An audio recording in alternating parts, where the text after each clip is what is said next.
el día de hoy yo les voy a presentar el inicio de la resolución de los conceptos críticos de histoplasmosis diseminada. Muchas gracias a los organizadores por la invitación y en conjunto presentaremos estos conceptos que son de relevancia, la doctora Beatriz Gómez y su servidora.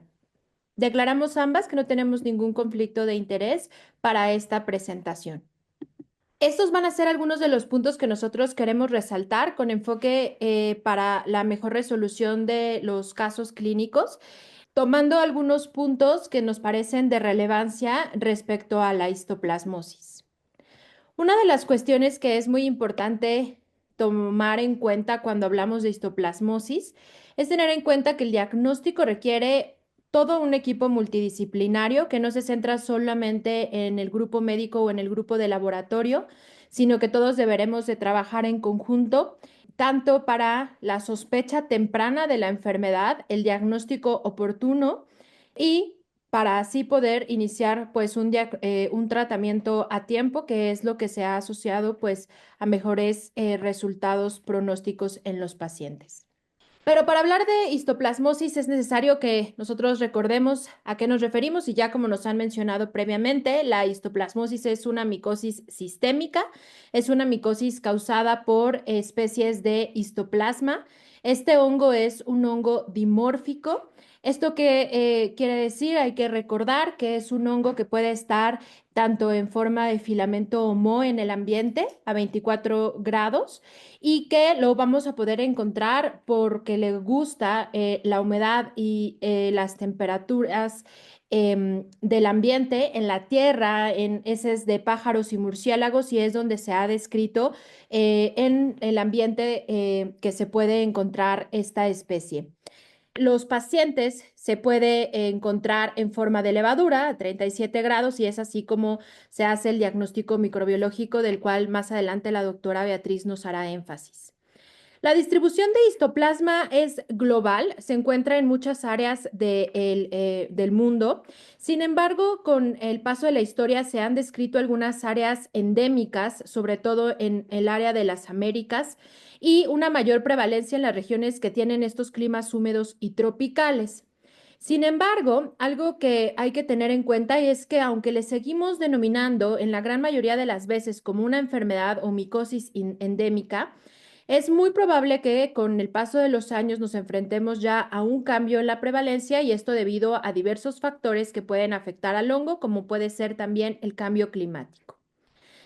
Un punto importante de la epidemiología del histoplasma, pues es que no se conoce realmente su incidencia, dado que no es una enfermedad de reporte obligatorio en la gran mayoría de las ciudades o de los países y pues ha sido difícil tener la información certera en los últimos años. Sin embargo, hay que tener en cuenta que es un hongo pues de prioridad alta emitido por la Organización Mundial de la Salud.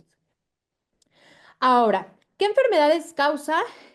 Pues la enfermedad de histoplasmosis puede ser un espectro desde ser asintomáticos, es decir, desde tener infección pero no enfermedad, sobre todo en las personas con un sistema inmune sin alteraciones. Cuando llega a dar manifestaciones, lo puede hacer en su forma más común, que suele ser la afección pulmonar. Pero lo que nosotros vemos o que conocemos como histoplasmosis diseminada, que puede ser con afección a otros órganos, iniciando con presencia de fungemia, afección pulmonar, sistema nervioso central, corazón y tracto gastrointestinal, pues lo vemos más común en pacientes inmunosuprimidos, en quienes más comúnmente los hemos encontrado son las personas que viven con VIH, sobre todo aquellos que tienen conteos de células CD4 menores a 50 o 75, los pacientes con trasplante de órgano sólido o de médula ósea, los pacientes con neoplasias hematológicas y el uso de esteroides. El espectro de la histoplasmosis diseminada va pues desde muchas manifestaciones que no son específicas de esta enfermedad, pueden presentarse en algunas otras, como puede ser la presencia de fiebre, que les resaltamos en esta diapositiva, donde se puede ver que es mucho más común la fiebre, la presencia de adenopatías, citopenias, afectando todas las líneas celulares, afectando a nivel de eritrocitos y causando leucopenia, la aparición de lesiones cutáneas o lesiones mucosas y la aparición de lo que previamente se ha mencionado y que debemos de no olvidar con histoplasmosis, que es el síndrome hemofagocítico, en el cual pues lo hemos visto con relativa frecuencia en histoplasmosis. Hay algunos otros síntomas que pueden estar presentes, pero son mucho menos frecuentes en la histoplasmosis diseminada. En algunas revisiones, tal como se ha comentado en las sesiones, se puede presentar la afección pulmonar, pero esta afección se ha visto mucho más frecuente en personas que no viven con VIH versus las personas que viven con VIH en los casos de histoplasmosis diseminada, siendo entonces más común que encontremos diversas alteraciones a nivel pulmonar que se pueden evidenciar con estudios como la tomografía computarizada en personas que no viven con VIH. Esta es una enfermedad que tenemos que diagnosticar tempranamente porque la mortalidad en inmunosuprimidos no VIH es aproximadamente del 10% y puede llegar a ser en personas que viven con VIH de más del 50%. Uno de los puntos que se ha recalcado en las sesiones y que en los casos clínicos hicimos énfasis es que no debemos olvidar la probabilidad de tener una coinfección con otros agentes infecciosos como son Mycobacterium tuberculosis. Como sabemos, Mycobacterium tuberculosis causa enfermedad importante en las personas que viven con VIH y es en este grupo en donde se ha visto con mucho más frecuencia la coexistencia de histoplasmosis y tuberculosis, recordando que ambas causan síntomas muy parecidos. La coinfección puede estar hasta en el 30% de las personas que tienen VIH avanzado, con síntomas que van a poder hacernos pensar que puede ser histoplasmosis o que puede ser tuberculosis, por lo cual pues nos deberemos de enfocar al diagnóstico y al enfoque de descartar la coinfección. Esta infección de estos patógenos pues presenta una alta mortalidad. Continuando con el tema que ha presentado ya la doctora Carla, pasamos a la parte del laboratorio. Muy buenas tardes a todos. La histoplasmosis, el diagnóstico por el laboratorio, tengo esta gráfica para ilustrar, a pesar de que estamos muy enfocados en la histoplasmosis diseminada, es importante que tengamos el espectro completo de todas las herramientas que hay en el laboratorio. Y vamos de la derecha a la izquierda, donde tenemos el diagnóstico convencional, lo llamamos tradicional, que es el examen directo, la histopatología y los cultivos. Y pasando hacia la izquierda, los temas más especializados, las técnicas más especializadas de inmunodiagnóstico, técnicas moleculares o MALDI-TOF. Entonces los vamos a recorrer. El examen en directo, en fresco, puede ser en KOH o calcofluor de una variedad de muestras clínicas que ya vamos a hablar a continuación, o coloraciones de rutina del laboratorio como el RAID, la GINSA y la plata metenamina, que sí es muy específica de hongos. La histopatología es muy importante porque a veces es la única muestra que se consigue o llega a los patólogos de muestras en fresco o en parafina, y ellos hacen cortes y colorean con sus herramientas de coloración de hematoxilina osina, PAS, plata metenamina, y si hay disponibilidad de anticuerpos específicos, técnicas de inmunohistopatología, esto para laboratorios de referencia. Los cultivos, en la variedad de muestras clínicas que ya vamos a ver, sigue siendo el estándar de oro. Las técnicas de inmunodiagnóstico, las buenas noticias es que hemos avanzado mucho. Por primera vez en muchos años tenemos pruebas comerciales. Algunos laboratorios siguen usando todavía sus pruebas caseras muy bien estandarizadas. Ya las vamos a detallar. Las técnicas moleculares no las quiero dejar de mencionar al final, porque a pesar de que no hay pruebas comerciales, hay trabajos importantes de varios grupos en Latinoamérica e internacionalmente con experiencia en eso, y el MALDI-TOF, ya de huella peptídica de las proteínas de histoplasma, pero para el diagnóstico de rutina no es disponible sino de cultivos, pero lo quería mencionar.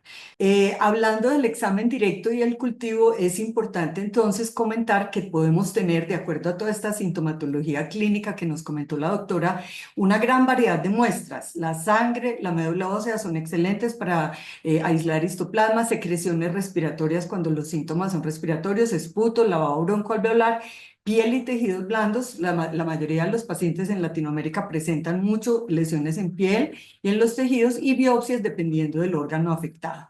Los medios de cultivo más recomendados para aislar histoplasma, que es un poquito consentido en el laboratorio, es el agar sauró, pero enriquecido con glucosa y peptona. Idealmente medios más ricos como el agar infusión cerebro-corazón, que conocemos como Brain Hair Infusion, la temperatura óptima entre 35 y 37 grados y ojalá adicionando un 5% de CO2 para optimizar el crecimiento. El tiempo de incubación es largo, entonces estos medios de cultivo, las capitas de las cajas del agar deben ser gruesecitas, se debe dejar hasta 4 o 12 semanas porque es un crecimiento lento. Y muy importante para los laboratoristas o las personas que manejan todas estas muestras que llegan al laboratorio, el histoplasma es un patógeno categoría 3 y debe manipularse en laboratorios de bioseguridad en cabinas tipo 3 o como mínimo una cabina tipo 2, pero nunca en la mesa sin ninguna protección para la persona que está manipulando las muestras. En cuanto a la identificación microscópica, el examen directo o histopatología, que es lo primero que hacemos luego de que tomamos una muestra de cualquiera de estas que les mencioné, hacemos un examen directo que puede ser tan sencillo como un KOH. La figura A nos ilustra, la fotografía A nos ilustra una histoplasma y pueden ver con las flechitas, se ve muy transparente porque es en KOH de un SPUT. Podemos ver en las ilustraciones B y C coloraciones en Wright y generalmente vamos a ver acúmulos predominantemente intracelulares. Al histoplasma le gusta mucho estar dentro del macrófago. Vamos a observar en todos los casos blastoconidas pequeñas con un tamaño de 2 a 5 micras, generalmente gemantes. Y muy importante, las características tintoriales. Se colorean en media luna, parece que la pared no se tiñera y se separara de la membrana. Esto da un falso aspecto de cápsula, ahí lo pueden observar en la figura B, lo que está señalado con la flechita, y por eso se requiere experticia del microbiólogo de sospechar que está frente a las taconidas compatibles con histoplasma.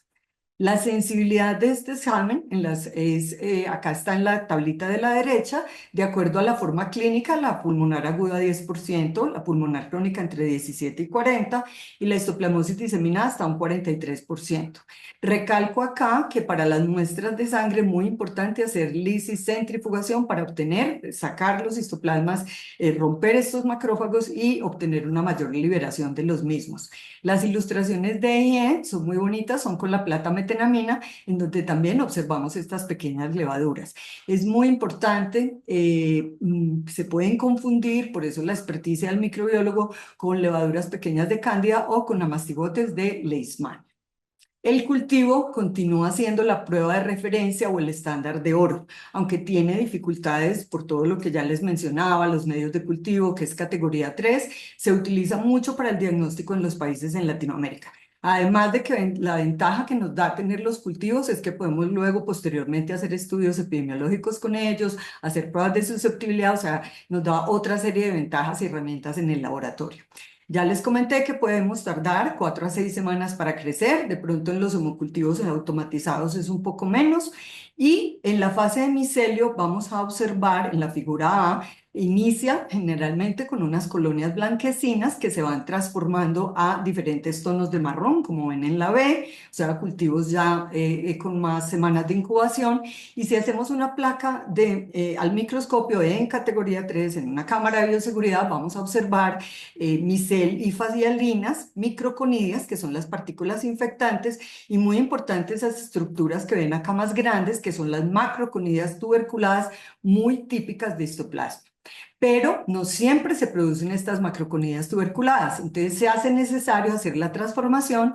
Ya la doctora Carla nos mencionó que es un hongo dimórfico y lo podemos transformar a su fase de levadura, que toma también un par de semanas. Acá en el D vemos cómo crece como una colonia cremosa y el E corresponde a una plaquita hecha también en categoría 3 de ese tubito. La sensibilidad del cultivo va a depender de la muestra clínica, en la histoplasmosis pulmonar aguda 15%, en la pulmonar crónica entre el 50 y el 85% y para la forma diseminada entre el 50 y el 85%. Para los cultivos a partir de medio vaciado de sangre, muy importante lo que les mencionaba, hacer el paso de lisis centrifugación para obtener una mayor sensibilidad. Vamos entonces ahorita a las técnicas no tan convencionales, son las técnicas de inmunodiagnóstico, ya no son las pruebas de directo y cultivo, en donde hacemos pruebas indirectas, las llamamos inmunodiagnóstico, se han denominado por muchos años como pruebas serológicas, pero no está correcto porque no las hacemos solamente en suero, las hacemos especialmente las de antígenos, la mayoría de las pruebas están estandarizadas para orina, entonces nos queda mejor utilizar pruebas inmunodiagnósticas. La detección de anticuerpos ha sido muy tradicional, muy utilizada por muchísimos años, técnicas caseras, tenemos protocolos muy bien estandarizados en los distintos países, en las Américas, para hacer estas pruebas in-house y también hay algunos reactivos comerciales que se compran. A la derecha observamos una inmunodifusión en donde vamos a observar una banda M, que significa exposición al histoplasma, o una banda H, una infección activa. Es menos frecuente, la que más comúnmente vemos es la banda M y es diagnóstica. La prueba de fijación de complemento ya no se utiliza tanto porque es una prueba engorrosa, sin embargo ha tenido sus ventajas. Acá en la plaquita vemos los pocitos, la titulación empieza de abajo hacia arriba de 1 en 8 hasta 1024. Utilizamos dos antígenos para histoplasma, la histoplasmina y la levadura, y obtenemos con ellos, si tenemos títulos iguales a 1 en 32, es diagnóstico de histoplasma. Pero si hay pacientes inmunocomprometidos, un título igual o mayor a 1 en 16 también es significativo. ¿Qué se ha recomendado para estas pruebas? Hacerlas conjuntamente debido a que se aumenta su sensibilidad. Por ejemplo, para la histoplasmosis diseminada, a pesar de que los pacientes inmunocomprometidos presentan más bajos anticuerpos, se ha observado que puede alcanzarse una sensibilidad hasta del 67% en algunos de los pacientes. El Western blot también es otra técnica casera, la han usado mucho nuestros colegas en Brasil con una proteína, una proteína que se llama el antígeno M, y ellos han tenido muy buenos resultados con esto, pero realmente es una prueba más exclusiva de ellos hasta que algún día sea comercial. Pasando a la detección de antígenos, la ventaja, ya lo comentamos, que en los pacientes inmunocomprometidos hay más antígeno histoplasma circulante y tenemos más capacidad entonces de hacer el diagnóstico. Esto históricamente, las primeras pruebas fueron desarrolladas en 1986 por el doctor Joe Witt y luego el laboratorio que él fundó, Miravista, ofrecía en este laboratorio, ofrece actualmente todavía esta prueba de ELISA para detectar histoplasma, pero solamente está disponible en su laboratorio y no es comercial. Durante muchos años, muchos grupos hemos trabajado en pruebas caseras hasta que finalmente, junto con la compañía comercial que ven también ahí representada, IMI, se ha estandarizado, se ha validado muy extensamente una prueba comercial, una ELISA, que ya se las voy a mostrar en la siguiente diapositiva, y que está recomendada por la Organización Mundial de la Salud en la lista de kit diagnósticos esenciales desde el 2019 y también incluida en la guía de manejo de histoplasmosis de los pacientes que conviven con el VIH del 2020.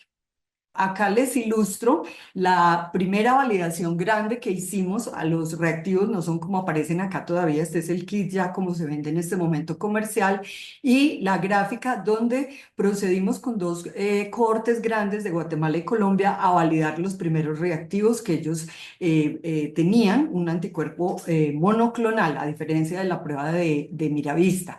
Y aquí ustedes ven que se reportó en un grupo grande de pacientes comprobados una sensibilidad del 95%, una especificidad del 98%. Tuvimos muy buena reproducibilidad en los dos sitios utilizando equipos diferentes, personas que lo estaban haciendo diferentes. Entonces, la técnica permite reproducirse muy bien. Y en la gráfica ustedes ven que se puede reportar este antígeno en nanogramos por mililitro, lo que permite hacer un seguimiento en el tiempo, que es una herramienta también muy importante para el clínico. Reacciones cruzadas, observamos muy pocas, especialmente con paracoxidoides brasiliensis, debe ser por algunos antígenos que con seguridad comparten, pero muy importante, ustedes ven ahí el grupo de micobacterias, prácticamente no hay reacciones cruzadas, lo que nos permite diferenciar estas dos entidades que, como la doctora Carla mencionó, se presentan de manera concomitante. Hay muchos artículos ya de muchísimos países validando y dándole más peso a esta prueba que ya prácticamente se encuentra en todos los países en las Américas, también lo están utilizando en África.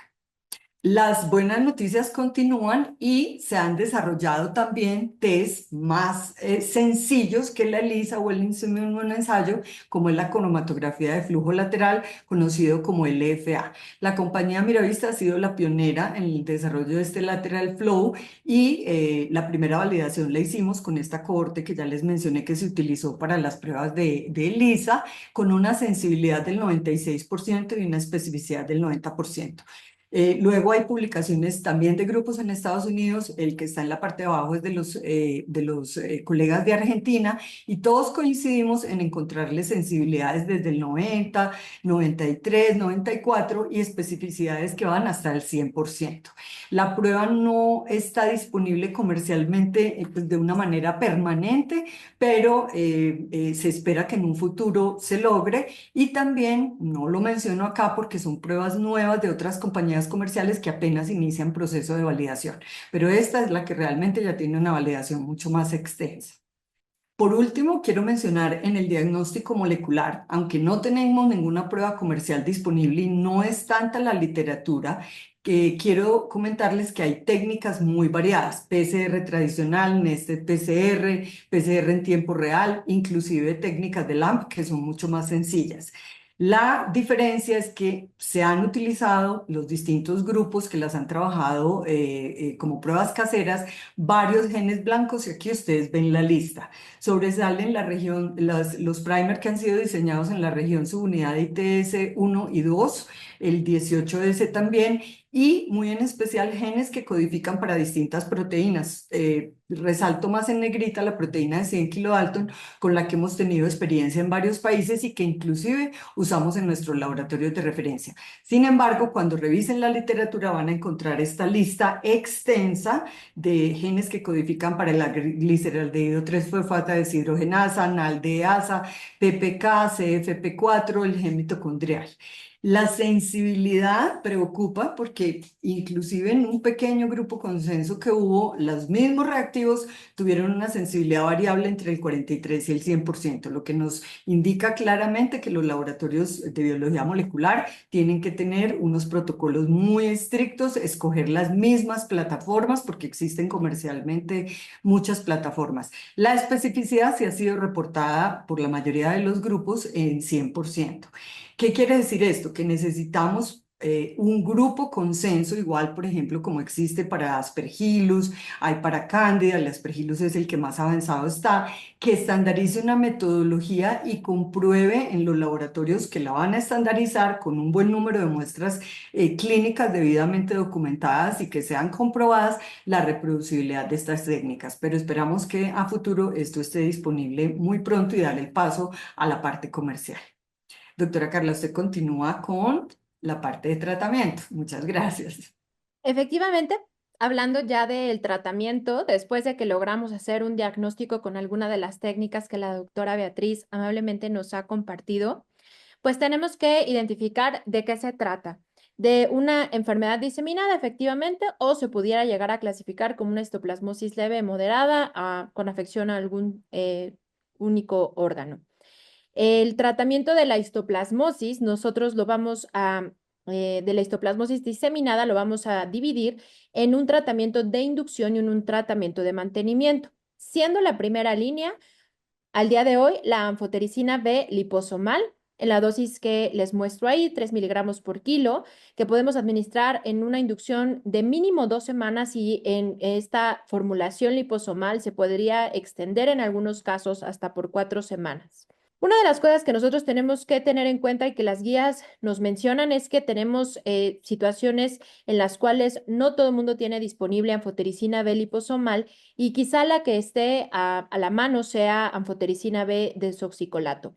Si esto llegara a ser así, hay que tener en cuenta que sí se puede administrar por las 2 semanas de tratamiento en inducción a la dosis que ahí les muestro, 0.7 a 1 miligramo por kilo. Sin embargo, hay que tener en cuenta los efectos adversos que puede llegar a presentar, sobre todo respecto a la nefrotoxicidad, siendo recomendación de las guías y de los expertos que no administremos por más de 2 semanas esta formulación de anfotericina. El mantenimiento de los pacientes con histoplasmosis diseminada se rotará a itraconazol 200 miligramos cada 12 horas o 2 veces al día, por 12 meses. Y un punto muy importante es que lo ideal sería pues monitorización con niveles del fármaco. Sin embargo, pues sabemos que esta es pues una limitación que tenemos en muchos lugares del mundo. Respecto a la histoplasmosis leve moderada, lo que se tiene que administrar es itraconazol por un tiempo que va en total de 12 meses. Por ahí se había comentado en las sesiones previas que voriconazol es una opción, solamente que me gustaría hacer énfasis en que puede ser opción. Sin embargo, en los casos de histoplasmosis diseminada no se prefiere como un tratamiento de inicio, sino de inicio dar itraconazol, y si por alguna razón no se puede continuar y es necesario utilizar voriconazol, este no sea en casos de histoplasmosis diseminada en agudo, puesto que hay una revisión en donde se encontró una mayor mortalidad con voriconazol versus aquellos que utilizaban itraconazol. Como hemos mencionado, la coinfección con tuberculosis es algo que vemos muy frecuente, y esta la vemos más frecuente en las personas que viven con VIH. Es por eso que nos vamos a enfrentar a importantes retos en el tratamiento. Vamos a tener una prevalencia pues relativamente alta de interacciones farmacológicas, por lo cual está recomendado que siempre que vayamos a tomar una decisión de un tratamiento, verifiquemos cuáles son las posibles interacciones. En algunas ocasiones está pues contraindicado totalmente administrar fármacos de tratamiento anti-TB con antifúngicos o con ciertos antirretrovirales. Y yo les dejo aquí esta recomendación de dos herramientas que son muy útiles, que la herramienta inicial toma en cuenta los fármacos antirretrovirales, es muy de mucha utilidad. Y que se ha escrito pues que la rifampicina y la rifabutina tienen importante interacción con el itraconazol, así que una de las opciones es hacer un cambio antifúngico, utilizar únicamente anfotericina B cuando sea posible, o hacer cambios a fluconazol, posaconazol, que también se ha llegado a utilizar, fluconazol en dosis altas, porque la rifampicina lo que hace es disminuir los niveles de fluconazol, así que en ocasiones se puede utilizar a dosis mayores, o si es posible pues el equipo lo considera, hacer un cambio en el tratamiento de tuberculosis. Pues ya para finalizar y dar un poco de resumen y comentarios de lo que les hemos comentado previamente, pues la histoplasmosis diseminada es una manifestación grave de especies de histoplasma. La afección pulmonar es más común en aquellos que no viven con VIH, y en las personas que viven con VIH vemos más frecuentemente afección diseminada, que puede llegar a tener una alta morbilidad y mortalidad. En las regiones donde es frecuente la tuberculosis puede coexistir con histoplasma, entonces debemos de tener el switch encendido y pensar en esta posibilidad. El diagnóstico por el laboratorio puede hacerse mediante examen directo y, como nos lo ha comentado la doctora, con una variedad de muestras clínicas. La detección de anticuerpos presenta disminución importante pues en la sensibilidad, sobre todo en los pacientes inmunosuprimidos, por lo cual no es de las estrategias iniciales. Sin embargo, como la doctora nos lo ha comentado, hoy día contamos con pruebas como la detección de antígeno de histoplasma, esto en muestras de orina, lo cual pues hoy día ya se cuenta con pruebas estandarizadas y comerciales con una disponibilidad alta, y nos van a ser de mucha utilidad para el diagnóstico de histoplasmosis diseminada en aquellas personas que viven con VIH. Finalmente, sigue siendo la primera línea de tratamiento anfotericina B liposomal para los casos de histoplasmosis diseminada. Esperamos que les haya sido de mucha utilidad y pues muchas gracias.